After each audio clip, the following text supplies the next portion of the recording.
Juventini, buongiorno Juventini. Quindi sabato pomeriggio la Juve affronta il Cagliari. Stiamo attenti a mister Claudio Ranieri, che sotto questo fa la sua.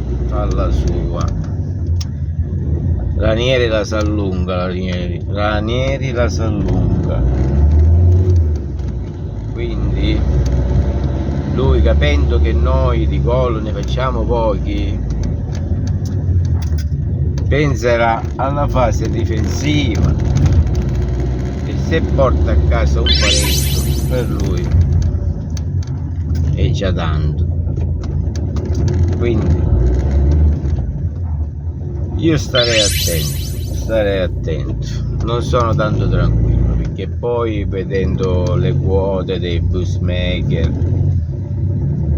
il Cagliari è quotato 8,50, 9 contro i 5, 4 e qualcosa dell'X e l'1,36, 1,37 dell'1 per la Juve.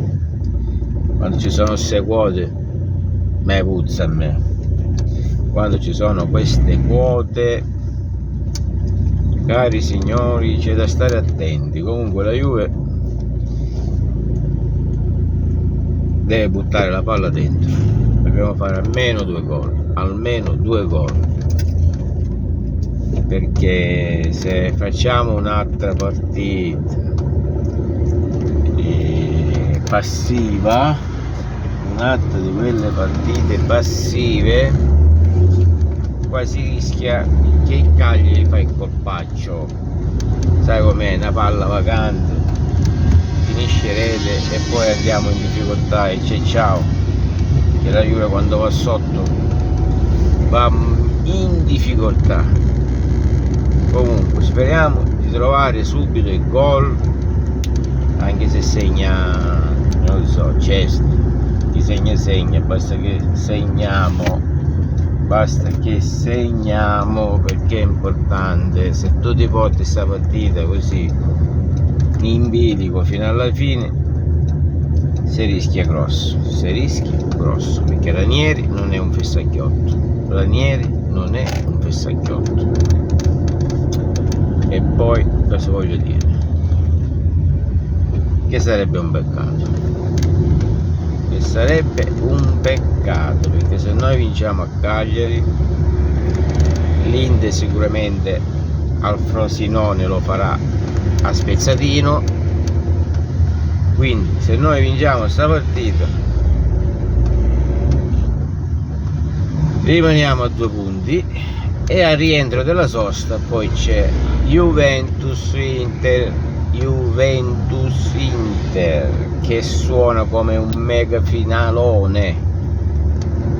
La vittoria ci farebbe scavalcare l'Inter. Se col Cagliari facciamo forfè, e allora ci potete levare mani dallo scudetto.